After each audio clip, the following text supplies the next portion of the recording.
umpisahan ho muna natin ito sa, naku, si Baste. Si Baste.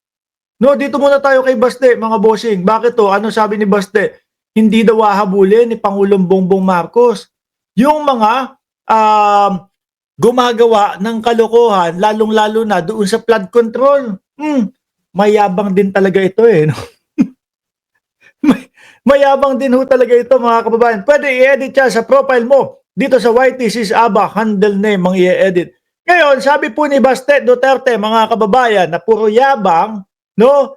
Pagka naman po naghahamon at siya ay pinalagaan, wala naman, hindi naman lumalaban, natatakot naman po, naduduwag, biglang napapalipad po ng Singapore. Sabi niya, wala yan, hindi yan nahabulin.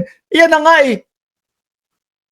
Pinapakita na nga eh. Iniimbestigahan na nga ng Pangulo eh. Inilalatag na nga yung mga pangalan nila eh. Ano pang hindi hahabulin dyan, Baste? Palibasa kasi yung tatay mo, duwag. Oh, lalo na kapag ka pinag-usapan, China. Di ba? Hindi daw po kasi hahabulin, mga kababayan, yung mga corrupt, yung mga nagnakaw po, o yung mga puro lang po hingi ng pondo para sa flood control, pero hindi naman po itinutuloy at hindi ginagawa. Di ba? Sabi, hindi yan hahabulin. Acting Davao City, Mayor Sebastian Marmy Duterte. Ay, sorry. Ulitin ko mga bossing. Acting Davao City Mayor Sebastian Baste. No? Anong sinasabi niyong Marmy? Acting Davao City Mayor Sebastian Barbie Duterte. Think President Bongbong Marcos won't pursue parties who may implicated in the controversy surrounding the flood control project. Iniisa-isa na nga eh. Bopols ka ba? Iniisa-isa na ng Pangulo. Pinupuntahan na mismo. Di ba, Sir Maynard Cruz? Oh.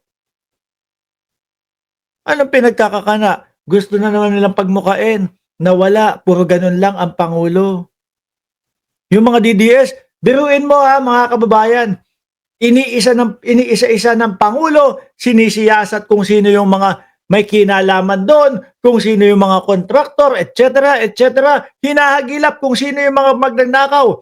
Tapos yung mga DDS, tawanan lang ho ng tawanan. Kasi ang gusto nila yung papatayin kita. Kasi ang gusto nila yung puro ganun lang ho, mga kababayan. Puro mag-jet ski, wala namang nangyari. Di ba? Yung pang ano lang, ang tipo lang ho kasi ng mga DDS, mga boss chipamo, sir, pang sindakan lang ho. Papatayin ko kayong lahat. Yari kayong lahat sa akin. Ano nangyari?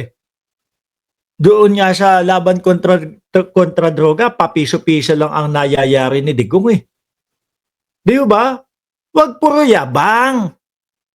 Puro yabang lang ho kasi yung kampo nila, mga kababayan. Si PBBM lang ang nakagawa niya. Biruin nyo ho, mga boss chipamo, sir. Karamihan doon sa flood control, panahon ni Digong. Ni Halo Black walang mailagay. Ni Halo Black walang nilagay. Ni hindi nga nagtrabaho yung iba eh, kahit isang araw eh. Tapos ito po, hinahagilap, hinuhuli ni Pangulong Bongbong Marcos, pinagtatawanan ng mga DDS. Akala mo naman napakagagaling nung tatay nila. At ito naman si Baste, akala mo alam na alam. Hindi yan nahabulin. Para saan yung ipinakita sa mamamayang Pilipino? Di ba? Kasi mga kababayan, umaasa pa din itong mga ito na mapapabagsak nila si Pangulong Bongbong Marcos sa pamamagitan yung mga ganito, yung mga, wala yan, hindi hahabulin yan. May bangag tayong presidente. Biruin nyo 20 pesos na bigas niya, nakalabas na ho eh. Si Baste, hindi pa din ho naniniwala eh. Imbis na yung laban niya doon sa boxing-boxingan nila ni General Torre ang magbigay ng komento, wala, inilihiso, pumunta doon sa 20 pesos na bigas, ghost daw yung 20 pesos na bigas. Puro ganyan lang ho, mga kababayan.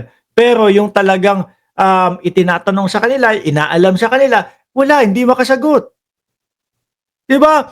Duterte was reacting to Marcos' earlier pronouncement after the latter revealed to the public the list of flood control project and the disturbing statistic which he said should be thoroughly checked. Yan na nga ang ginagawa. Baliktad na ngayon, Sir Mark.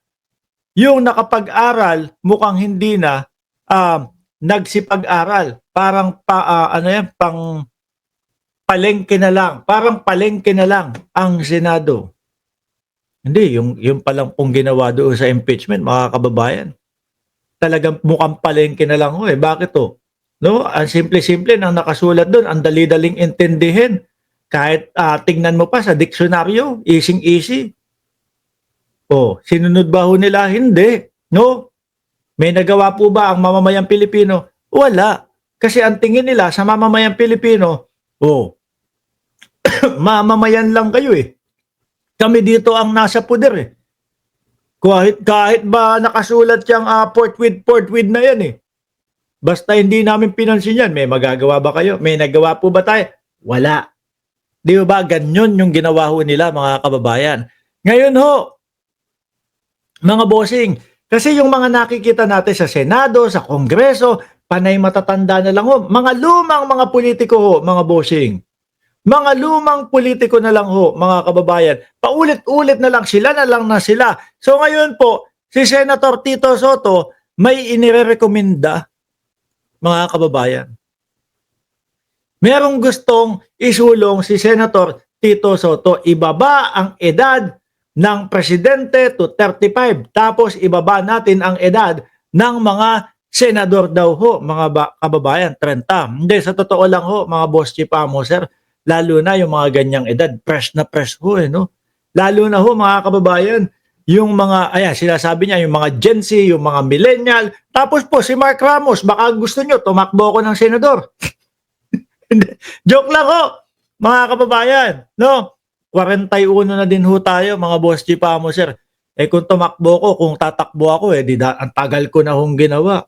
Kaya lang ho, tamad ho yung kilala nyong Mark Ramos eh. Pang ano lang yun, 1 hour na vlog, sasabihin, pagod na pagod ako.